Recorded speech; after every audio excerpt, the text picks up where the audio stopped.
Hello guys, today I have got the Marshall Bromley 450 and I'm going to show you how to change the volume level.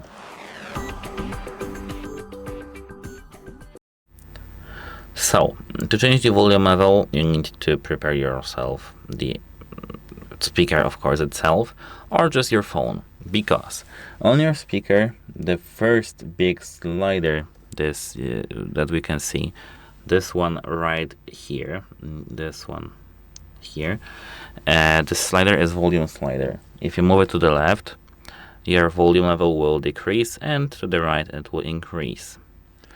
And on your phone, in the application called Marshall Bluetooth, you can do the same.